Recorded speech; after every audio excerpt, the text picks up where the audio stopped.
Libertad Democrática.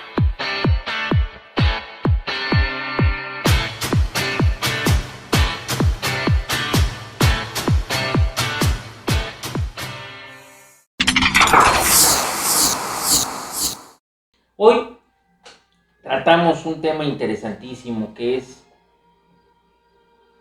la elección que acaba de pasar hace 8 días en nuestro país, el 2 de junio de 2024. Una elección que deja, yo creo que muchas lecciones y muchos planteamientos y también muchas interrogantes. Primero, creo que en este programa no tenemos mucho que pensarle para elegir un título. Y creo que desde este momento tengo la capacidad de señalar cuál es el título de este programa, Cuauhtémoc. Hay un viejo lema en latín que dice Vox Populi Vox Dei. La voz del pueblo es la voz de Dios. Y bueno, la elección del domingo pasado nos demuestra que efectivamente el pueblo decide y el pueblo quita y el pueblo pone. Como todos lo sabemos, que eso ya es una noticia generalizada, barrió completamente Morena y la doctora Claudia Sheinbaum con la oposición en México. Ni siquiera los mismos integrantes del partido del gobierno se imaginaban una votación tan avasalladora, tan fuerte en su favor. Nosotros dijimos muchas veces en este programa, y lo comenté yo en muchas ocasiones, yo no tenía en lo personal ninguna duda sobre el triunfo de la doctora Claudia. Siendo Morena un partido tan fuerte y habiendo un régimen político tan sólido, tan fuerte como el que ha estado instaurando el presidente López Obrador, con todo ese aparato de Estado, más aparte el apoyo de 23 estados en ese momento, ahora ya son 24, que tenía el control el partido de gobierno. Y bueno, pues digo, si el presidente López Obrador pudo, fuera de maquinarias, derruir el régimen anterior, pues era muy difícil que lo pudieran doblar siendo ahora gobierno. Yo señalaba con mucha seguridad que no tenía ninguna duda, y eso lo digo con mucha claridad, del triunfo de Claudia Sheinbaum sobre Xóchitl Gálvez y sobre Maínez. Ninguna duda.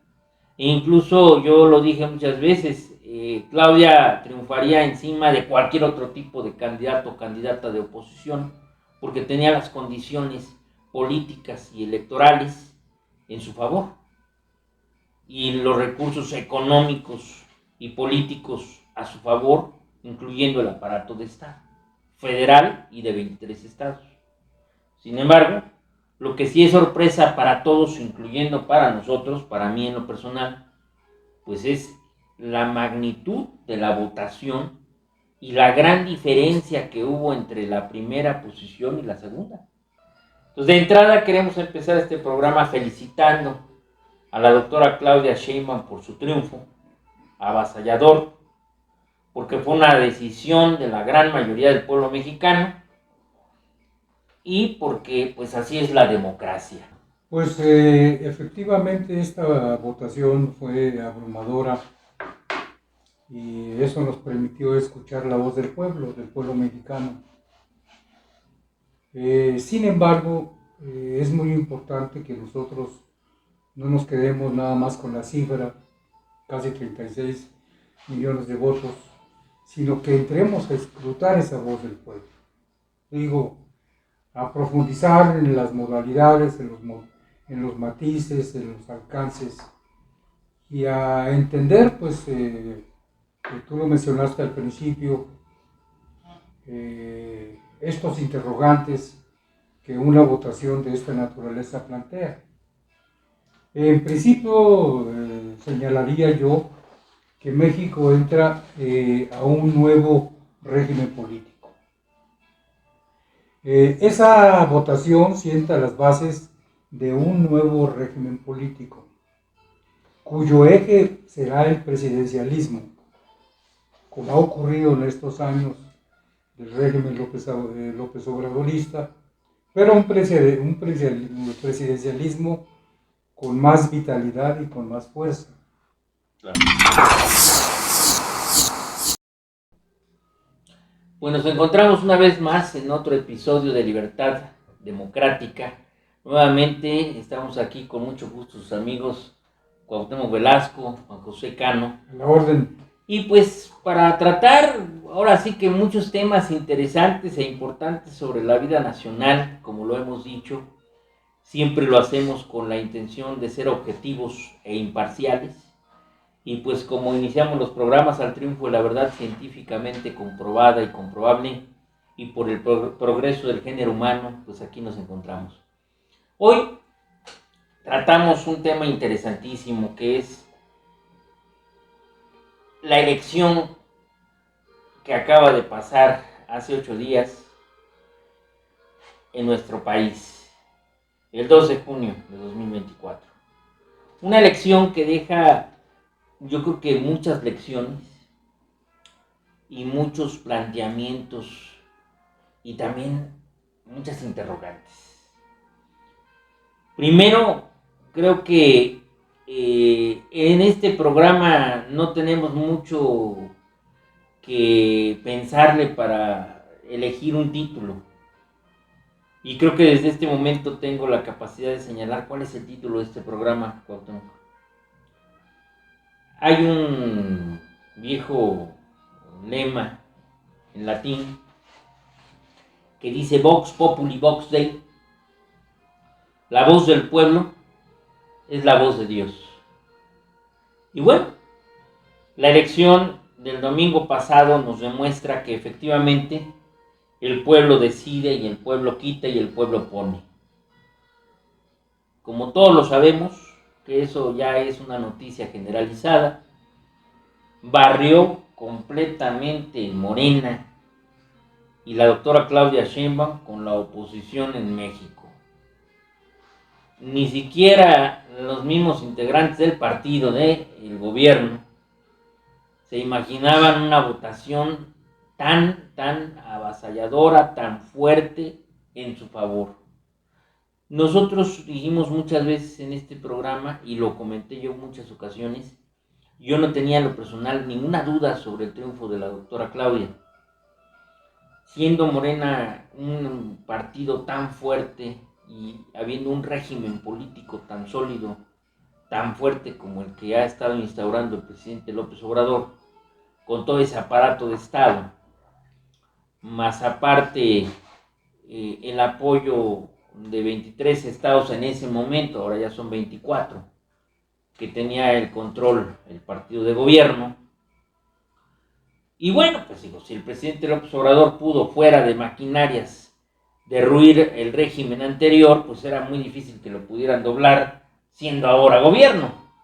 Yo señalaba con mucha seguridad que no tenía ninguna duda, y eso lo digo con mucha claridad, del triunfo de Claudia Sheinbaum sobre Xóchitl Gálvez y sobre Maynes. Ninguna duda. E incluso yo lo dije muchas veces, Claudia triunfaría encima de cualquier otro tipo de candidato o candidata de oposición, porque tenía las condiciones políticas y electorales en su favor, y los recursos económicos y políticos a su favor, incluyendo el aparato de Estado, federal y de 23 estados. Sin embargo, lo que sí es sorpresa para todos, incluyendo para nosotros, para mí en lo personal, pues es la magnitud de la votación y la gran diferencia que hubo entre la primera posición y la segunda. Más de 30 puntos de diferencia entre Claudia y Xóchitl Gálvez. O sea, estamos hablando de 35 millones de votos, casi 36 millones de votos de diferencia entre Claudia y Xóchitl. No, fue una locomotora que pasó por encima de todas las oposiciones y que es realmente una votación histórica. Entonces, de entrada queremos empezar este programa felicitando a la doctora Claudia Sheinbaum por su triunfo avasallador, porque fue una decisión de la gran mayoría del pueblo mexicano y porque pues así es la democracia. Y el segundo punto es pues la forma que se van a conformar la Cámara de Senadores y Diputados, en donde hasta el día de hoy parece ser que sí van a alcanzar una mayoría calificada el partido del gobierno para muchas cosas que se plantean, y es que lo que precisamente vamos aquí a analizar, qué es lo que viene para el país y de dónde van a surgir las cosas. Te cedo la palabra, Couto. Pues efectivamente esta votación fue abrumadora y eso nos permitió escuchar la voz del pueblo mexicano. Sin embargo, es muy importante que nosotros no nos quedemos nada más con la cifra, casi 36 millones de votos, sino que entremos a escrutar esa voz del pueblo. Digo, a profundizar en las modalidades, en los matices, en los alcances, y a entender, pues, que tú lo mencionaste al principio, estos interrogantes que una votación de esta naturaleza plantea. En principio, señalaría yo que México entra a un nuevo régimen político. Esa votación sienta las bases de un nuevo régimen político, cuyo eje será el presidencialismo, como ha ocurrido en estos años del régimen López Obradorista, pero un presidencialismo con más vitalidad y con más fuerza. Claro. El predominio ya no será únicamente de las clases altas y medias, sino de los sectores populares. La presidenta seguramente así va a ser, impondrá su mayoría fincada en los desposeídos. Pero es muy significativo y de llamar la atención cómo una gran parte de la votación en esta elección votó por el PAN. Y no solamente este voto se manifestó de esa manera, sino que de manera muy significativa el panismo, una parte importante del panismo y de la oposición, votó por Claudia. El 71% de la clase media más baja de la oposición votó por ella. El 61% de la clase media baja también votó por ella. El 59% de la clase media votó a su favor. Y el 49% de la clase media alta votó por ella. O sea, que una parte muy significativa de los supuestos votantes, de quienes iban a votar por PAN, PRI y PRD, votaron por ella. Así es. Si solo los sectores populares que participan en Morena hubieran votado por Claudia Sheinbaum, se invertiría la pirámide del poder social. Ha habido una proporción de 40-60, es decir, 40 clase media y clases altas, y 60 de sectores populares. Entonces, al invertirse esta pirámide del poder, sería 60-40, los sectores populares serían mayoritarios. Claro. Y si esta mayoría se impusiera en forma tajante, pues tendría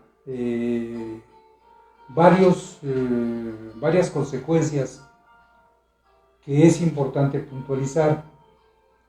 La empresa pública se impondría sobre la empresa privada. La economía estatal se impondría sobre la economía mixta.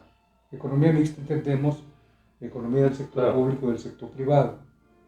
El presupuesto federal se destinaría prioritariamente a los apoyos sociales y a las empresas públicas, a Pemex y Comisión Federal de Electricidad. Los aumentos de impuestos seguramente los habrá, sobre todo con estos déficits de las finanzas públicas, tenderían a agravar, o lo lógico es que tiendan a agravar la ganancia privada y no el ingreso laboral. La inversión extranjera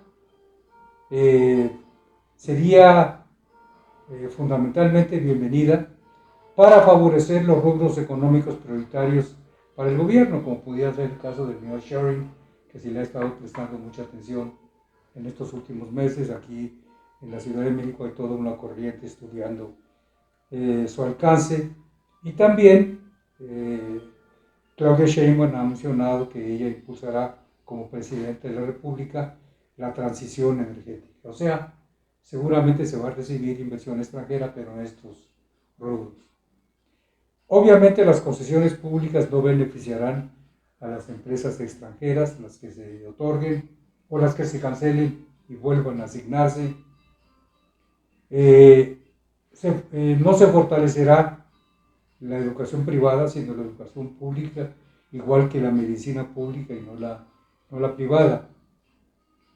Si el régimen impusiera su voluntad hasta el punto que lo permita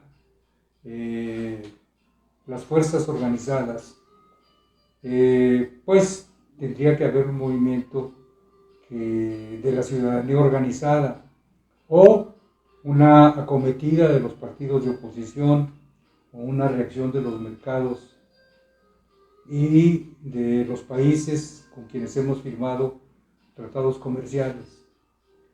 Pero hay aquí una cuestión que es muy importante subrayar y tratar de dilucidar. Porque si una parte importante de los votos que supuestamente iban a ser canalizados a la oposición PRI-PAN, PRD, se canalizaron en favor de Morena y de Claudia Sheinbaum, la gran pregunta es: ¿Claudia Sheinbaum tomará en cuenta en el nuevo régimen a las clases medias o no lo hará? A pesar de que hayan votado por ella, ¿sí? Esta composición de la pirámide del poder, pues, nos plantea esta interrogante y la necesidad de saberlo, porque de esto dependen los equilibrios que se vayan a dar. O si las cosas se van a manejar de tal manera que los planteamientos, las iniciativas de ley, las decisiones políticas, la política económica o la política social se maneja a rajatabla. O habrá negociación, se tomará en cuenta a los sectores medios y a los sectores altos, o no se les va a tomar en cuenta. Digo, ya ha habido algunos hechos que han generado preocupaciones. Por ejemplo, el presidente señaló de que sería importante que la iniciativa, entre otras que él presentó el 5 de febrero pasado, se discutiera en el mes de septiembre, antes de que él deje la presidencia de la República. O sea, acabar o plantear una nueva forma de elegir a los miembros del Poder Judicial, a jueces, magistrados, etcétera, etcétera, ministros, etcétera, ¿no? Entonces, si esto se hace con esa velocidad y en forma drástica, pues se generaría un problema de ilegalidad o de falta de mecanismos legales para que el inversionista o los particulares defiendan sus derechos y sus intereses. Y entonces esto ocasionó inmediatamente una reacción en los mercados y en la bolsa de valores. Sí, digo, los mercados están respondiendo. Yo creo que hay varias cosas, mira. Digo, aquí de entrada, como lo acabo de plantear hace un momento, hay que entender cuál es la mecánica de los procesos democráticos. El régimen López Obradorista, con vaivenes y con claroscuros, deja a un país con una crisis económica, una crisis social, una crisis de seguridad pública y con una incertidumbre política muy fuerte. La primera es que en términos reales la inseguridad pues, está en sus altos y más altos topes. Casi 200,000 muertos en este sexenio. Casi 200,000, o sea, es un sexenio realmente fatídico, ¿no? O sea, bañado en sangre. El sistema de salud colapsado, el sistema educativo colapsado, eh, una polarización política y social que es clarísima y se encuentra a toda luz. Sin embargo, todos estos fenómenos que podemos señalar como la herencia del gobierno del López Obradorismo y una herencia negativa, no tuvieron un peso real específico a la toma de decisiones electorales. ¿Por qué? Yo creo que son muchas las razones, ¿no? O sea, han pesado mucho los apoyos sociales que se han repartido. Por supuesto que hay una enorme cantidad de gente que recibe su apoyo social y que por ello mismo dijo, pues vamos a seguir votando por una continuidad. No tengo ahorita aquí el dato, lo hemos comentado en otros programas, pero no tengo ahorita el dato concreto de cuántos son los apoyos y cuánto han avanzado, porque el dato que tenía yo era todavía del año pasado. Pero son aproximadamente 400,000 millones de pesos. De apoyos sociales. Bueno, entonces eso pues, representa, no sé, quizá 10 millones de personas o de familias, 15, no sé.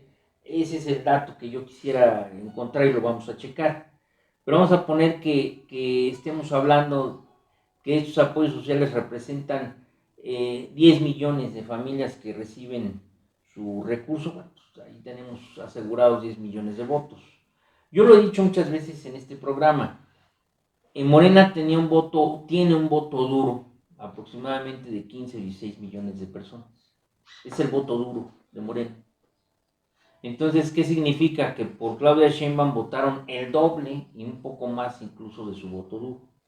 Tú acabas de mencionar con mucha precisión que efectivamente incluso las clases medias y las clases medias altas en su gran proporción votaron por Claudia Sheinbaum.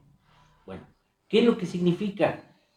Que pese a todos los vaivenes y los claroscuros que tiene este gobierno, aún se conserva dos aspectos fundamentales. Uno, la esperanza en que el gobierno empiece a cuajar y generar una dinámica de avance para el país. Y dos, que el presidente capitalizó muy bien, de una manera muy acertada, muchos aspectos que en la vida cotidiana del ciudadano sí tienen una injerencia psicológica y sí marcan una motivación en su forma de actuar en materia electoral.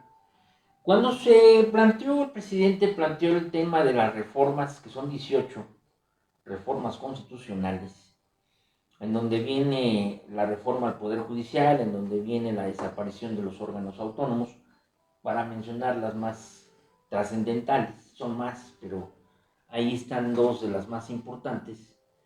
Pues el presidente atinó a un punto que hay que analizarlo desde una manera muy objetiva. Yo como abogado así lo entiendo. El Poder Judicial, que forma parte de los tres poderes clásicos en la división de poderes del país, dividido en el ejecutivo, el legislativo y el judicial, es decir, uno ejecuta y administra, otro legisla y otro imparte justicia. De los tres poderes clásicos, creo yo que el que es el menos famoso, el menos popular, el menos aceptado, el menos entendido por la ciudadanía de a pie, pues es el Poder Judicial. ¿Por qué razones? Porque el Poder Judicial está en el extremo de la función del Estado. ¿Cuál es ese extremo de la función del Estado? Impartir justicia. ¿Qué hace el Poder Judicial? Dirime controversias y decide quién tiene el derecho. El fondo del Poder Judicial es que al resolver controversias estamos en la resolución de un conflicto de intereses.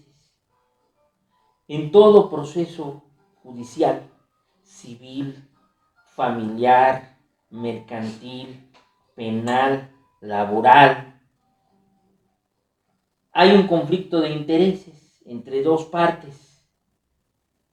Y normalmente en esos conflictos, pues las dos partes creen tener la razón jurídica y humana. Los dos tienen sus motivaciones para exigir su derecho, las dos partes. Pero el Poder Judicial está precisamente para decidir cuál de esas dos partes es la que tiene la verdad jurídica y a cuál se le debe de otorgar la razón del triunfo jurisdiccional. En ese sentido, entonces, ¿qué es lo que pasa? Que siempre va a haber una parte dentro del proceso que va a estar molesta, en desacuerdo, que va a sentir que sus derechos fueron violentados, que se va a sentir insatisfecha con el resultado de la resolución jurisdiccional. Siempre. Entonces estamos hablando de millones de procesos, Cuauhtémoc. Vamos a poner 10 millones de procesos en un momento dado, en todas las materias. 10 millones en donde hay dos partes en cada uno de ellos, y en donde posiblemente 5 millones de personas van a estar molestas y completamente a disgusto con el resultado del proceso. El Poder Judicial, por su naturaleza, por su esencia, por la propia esencia y naturaleza de los actos que resuelve, pues no es una institución popular. Siempre va a haber quien esté molesto con el resultado y por lo tanto siempre le establezca al Poder Judicial una carga de carácter moral. No, es que el Poder Judicial pues, no resuelve, es corrupto. O sea, la parte que no es beneficiada en cada procedimiento va a estar siempre molesta, en desacuerdo e inconforme, y va a decir el Poder Judicial no sirve. El Poder Judicial es corrupto. El Poder Judicial es malo. ¿Por qué? Bueno, porque la gente tiene sus intereses y pues de manera subjetiva nadie va a aceptar que efectivamente yo me equivoqué y el otro tiene razón y bueno, qué bueno que el aparato de justicia resolvió aunque fuera en mi contra. No, digo, eso psicológicamente hablando y desde el punto de vista sociológico es prácticamente imposible. Pues el Poder Judicial no es popular. No puede ser popular y no puede estar sometido a un concurso de popularidad porque pues, obviamente no es por ahí su función. En esas condiciones, si el gobierno atiza el rencor que hay contra el Poder Judicial, señalando que es corrupto y estableciendo que es más corrupto y manejando la idea de un cambio, una transformación para que no sea corrupto, pues la gente, ¿qué es lo que dice? Claro, por supuesto, vamos a ese cambio. Y ahí Cuauhtémoc, gente de clase media, baja, alta, media alta, de todos los sectores sociales, porque siempre esa parte que de alguna manera no fue favorecida con un juicio, con un procedimiento, pues va a estar en contra y molesta. Ese es el punto. Entonces, el gobierno muy fácil y de una manera muy inteligente atizó lo que puedo yo señalar como un pivote político electoral. Decía Maurice Duverger que para poder impulsar a los poderes fácticos tenían que agarrarse de algún tema, alguna temática, alguna circunstancia que tuviera, que engendrara una gran participación y aceptación política. Es un pivote. Morena atinadamente encontró el pivote. Cuando se habla de la reforma judicial, la mayoría la quiere. Y la quiere en los términos que señala el presidente, pues porque es la única que se ha propuesto y porque es la que el presidente dice que es la que va a funcionar. Los que sabemos de derecho sabemos que sí se requiere una reforma al Poder Judicial, porque sí, efectivamente, el Poder Judicial tiene factores que tienen que ser transformados, pero no estamos muy de acuerdo con el tema de la elección de ministros, jueces y magistrados, porque no consideramos, al menos yo en lo personal no considero que esa sea la solución a los problemas de fondo que tiene el Poder Judicial, y al contrario los van a acentuar. ¿Por qué? Porque la elección de jueces, ministros y magistrados, pues va a politizar más las acciones del Poder Judicial, que no o deben de estar siempre ajenas a la politización y más bien a la aplicación de la ley. Pero bueno, la mayoría lo que quiere es el cambio que está proponiendo el presidente de la República. Entonces, eso, a mi juicio, entre otros temas que también son ciertos y lo hemos mencionado aquí, como son el hecho de que la oposición se ha manejado y se ha conducido de una manera errada y equivocada bajo el insulto y la vejación hacia la figura del presidente de la República. O sea, no se ha manejado una crítica metodológica, argumentada, fundada y motivada, una crítica estructurada, ¿no? Se ha hecho una crítica perversa, una crítica majadera, insultante, ofensiva hacia el presidente de la República y hacia el sector político que lo apoya. Pues eso evidentemente ha ido minimizando las posibilidades de plantear propuestas en la mesa de las acciones democráticas del país. Y en ese sentido, pues no existe una oposición. ¿Por qué? Lo hemos comentado también en este programa. El PAN, el PRI, lo que fue el PRD, porque al parecer el PRI pierde el registro, pues son partidos cuyas siglas, cuyas marcas están ya desprestigiadas. Son como productos desprestigiados, completamente ya negados hacia la sociedad. ¿Por qué? Porque el régimen López Obradorista proviene de un descontento, de un desgaste de la sociedad bajo los gobiernos del PAN, del PRI, del PRD. O sea, la crisis que se suscita en nuestro país no es producto del mal ejercicio del gobierno de López Obrador, es producto de un profundo desaseo político, electoral y económico desde las épocas del neoliberalismo. ¿Sí? Posiblemente las tesis más humanistas o sociales de la política, por ejemplo, del liberalismo social, no eran malas.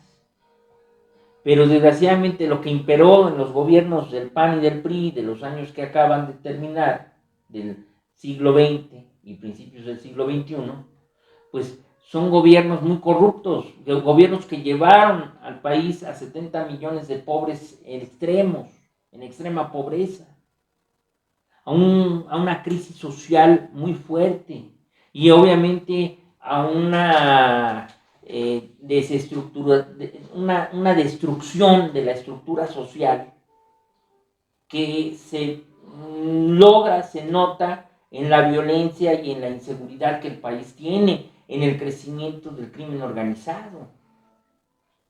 Ahora, que el López Obradorismo no ha logrado responder debidamente a estos retos, a mí me queda claro, creo que también a ti y a mucha gente, pero no a la gran mayoría que votó por Morena.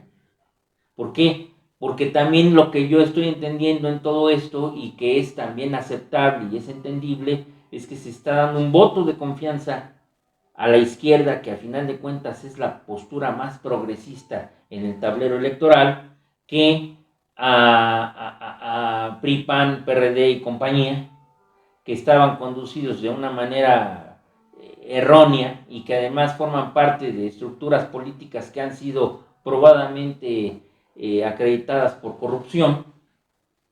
Pues era imposible, entonces no había de dónde, pues. El ciudadano común decía por quién votar, si estos son muy malos, los otros son desconocidos, y este no está haciendo bien las cosas. ¿Pero por cuál?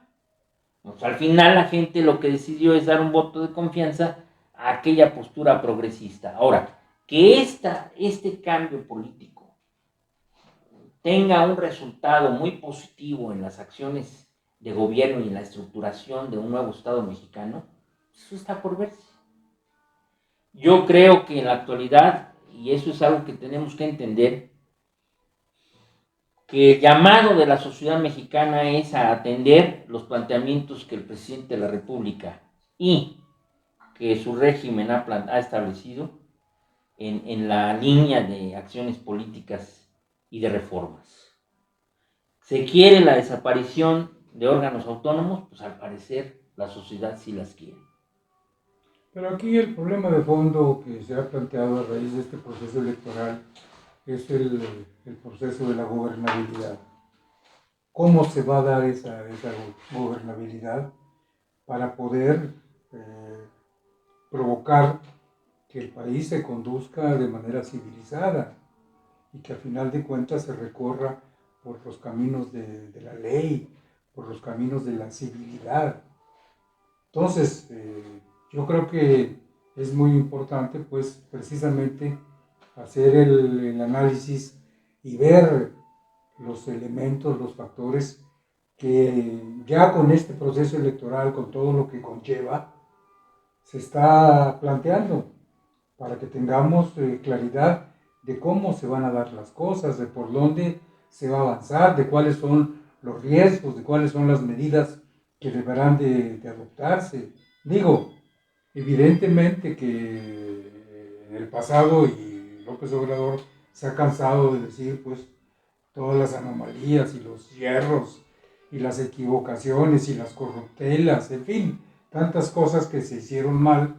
Entonces digo, de eso lo tenemos muy presente, pero ahora estamos en un presente, en una situación, en una circunstancia histórica, con un nuevo régimen político, que tenemos nosotros que tener una idea de cómo se van a mover las cosas.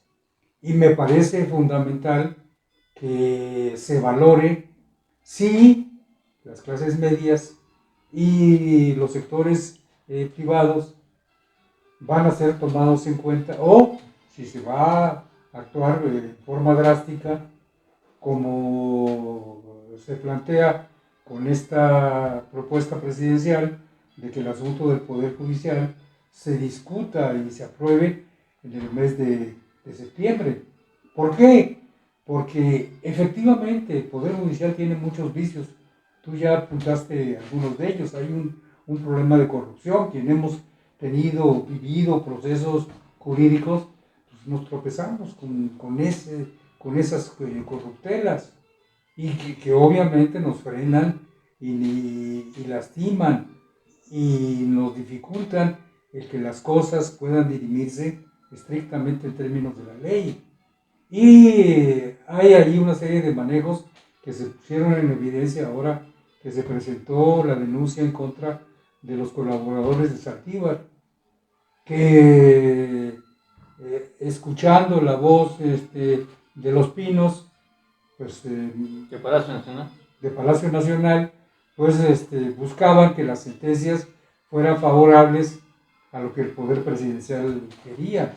¿Sí? Entonces, sabemos todo esto que se ha venido manejando, pero lo importante es que en esta coyuntura, en este tránsito, en este momento histórico que estamos viviendo, nosotros tengamos claridad de cómo son las cosas y obviamente que empujemos para que el país se conduzca y se desenvuelva, insisto, con civilidad, paz, encontrando fórmulas y caminos que le permitan realmente avanzar y resolver sus problemas. A mí es lo que me parece fundamental. Yo creo, para mí el camino está más que claro y trazado.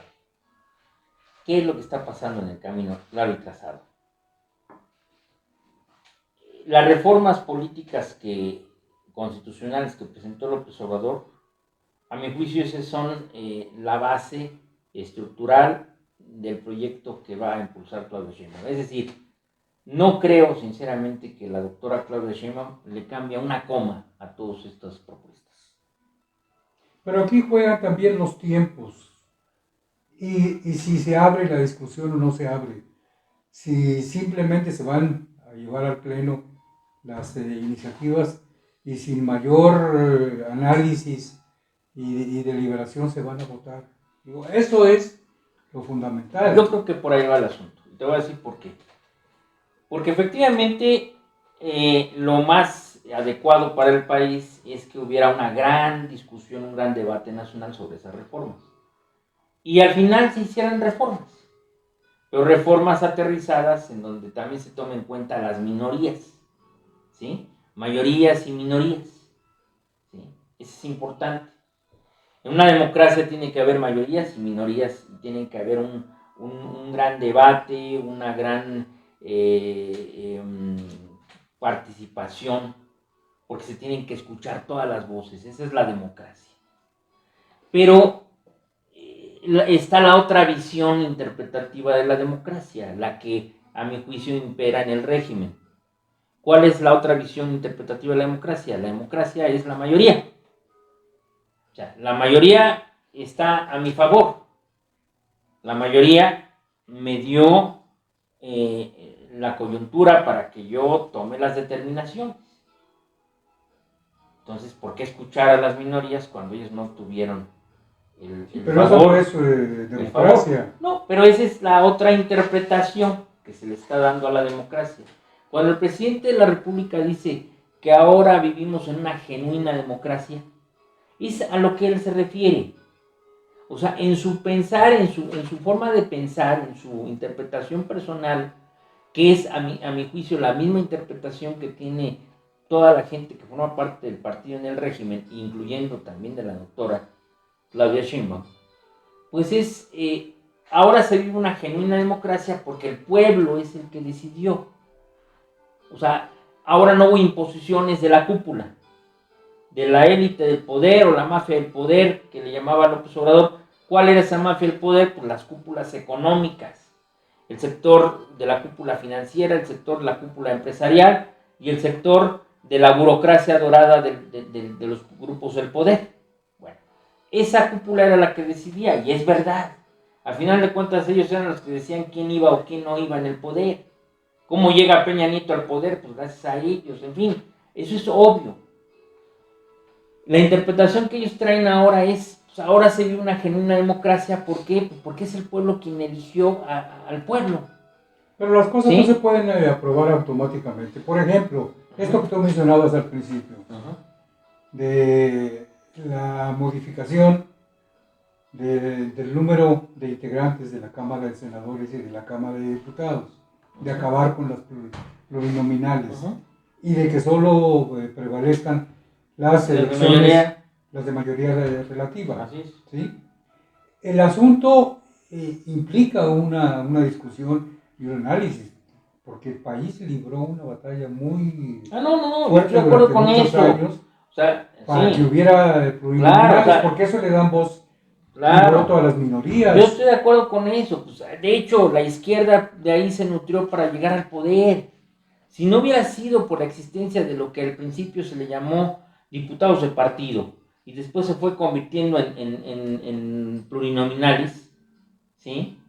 En esa repartición conforme a la votación para que las minorías también estuvieran representadas, si no hubiera sido por eso, jamás hubiera transitado el país a una democracia genuina y jamás hubiera transitado la posibilidad de que esas minorías de aquella época pudieran aspirar al poder como ahora la tienen, que era el partido de izquierda, los partidos de izquierda, los grupos de izquierda. Sí, el propio López Obrador, un papel muy por importante supuesto, en o sea, ese sentido. yo lo he comentado, es un error tratar de hacer una reforma política quitando a la representación proporcional e impulsando a las minorías para que tuvieran participación o tengan participación. Es un error, como lo planteo, es un error también elegir jueces, magistrados y ministros, porque no es así como se conduce la esencia del mismo Poder Judicial.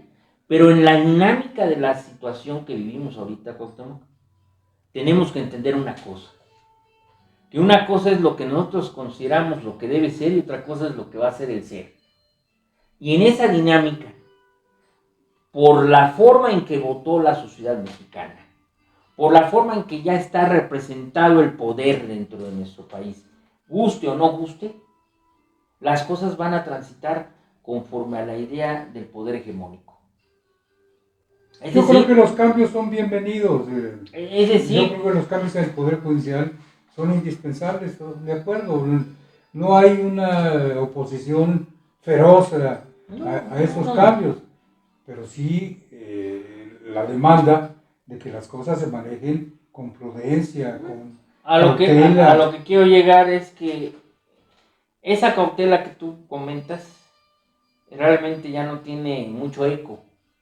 O sea, yo pienso igual que tú. O sea que todo ya está decidido, ya no podemos hacer nada, ni decir nada. Entonces, desde mi punto de vista... No, pues entonces ya no digamos nada. Te voy a decir una cosa. Guardemos silencio y que... No, desde mi punto de vista, así están dándose las cosas. Ahora, los mercados están reaccionando. Sí, pero los mercados van a reaccionar hasta ciertos límites. Tampoco van a poder sacrificarse, porque la otra es que los mercados se vayan del país.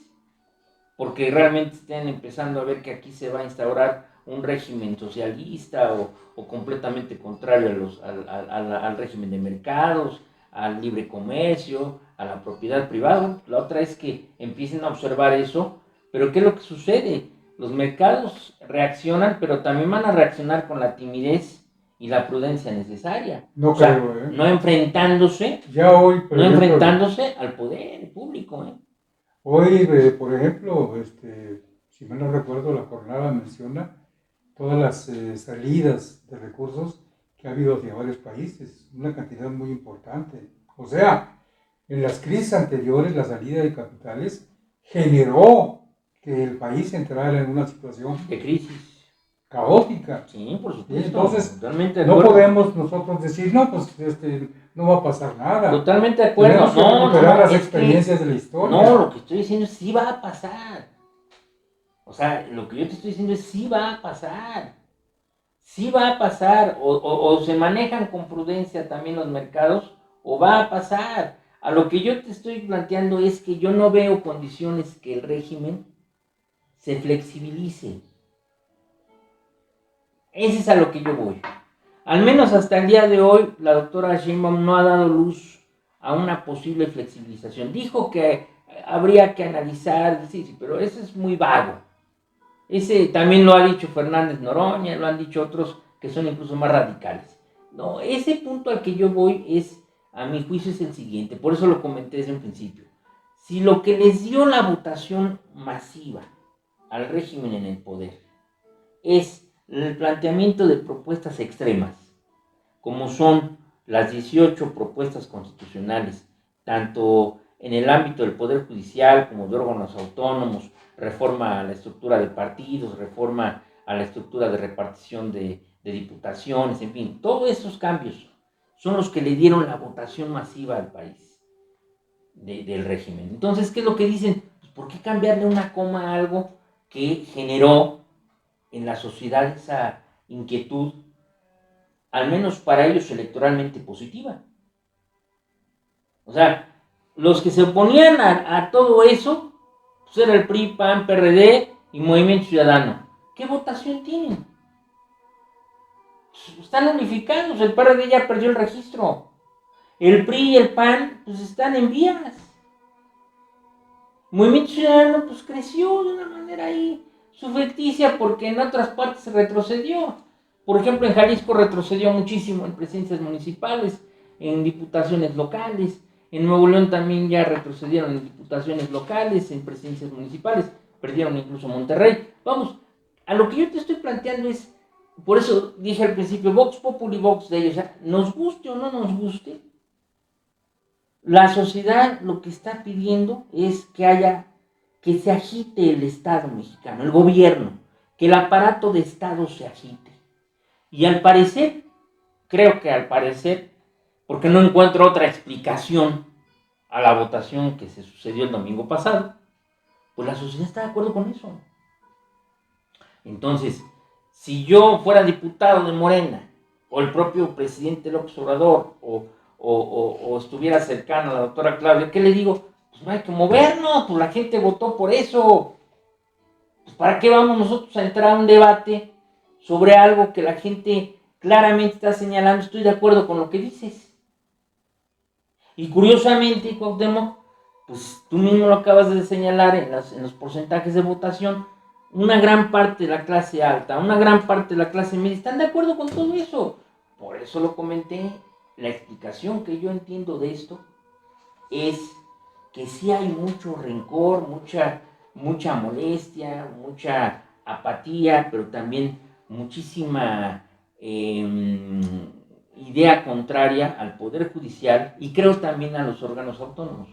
O sea, al ciudadano de a pie le importa un comino que exista el Instituto Federal de Telecomunicaciones. Eso no entiende. Al ciudadano de a pie le importa un comino que exista el de competencia. Al ciudadano de a pie, aunque sí le afecta, porque al final de cuentas sí tiene indirectamente repercusiones, pero no lo entiende, al ciudadano de a pie le importa un comino que exista el INAI. ¿Por qué? ¿Qué es lo que le importa al ciudadano de a pie? Que su barriga esté llena. Que le den los apoyos económicos. Exactamente. Que tenga recursos para comer. Ese es el fondo. Esa, a mi juicio, esa es la respuesta y el resultado de esa elección.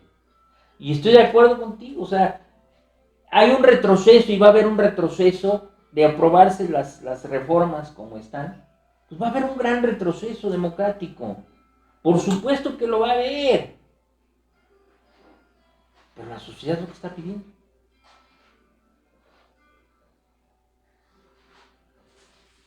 Yo ya no opino. Tendremos que hacer un análisis. Mi punto de vista. Tendremos que hacer un análisis ahora de cuáles van a ser, por dónde van a darse estos cambios. Por ejemplo, yo, ¿qué es lo que pienso en el tema del Poder Judicial? Bueno, si se van a dar esos cambios de que se elijan jueces, magistrados y ministros, bueno, ahora hay que ver en las leyes secundarias cómo se matizaría esto y de qué manera se tratarían de evitar repercusiones negativas, aunque las va a haber, pero tratar de aminorar esas repercusiones negativas.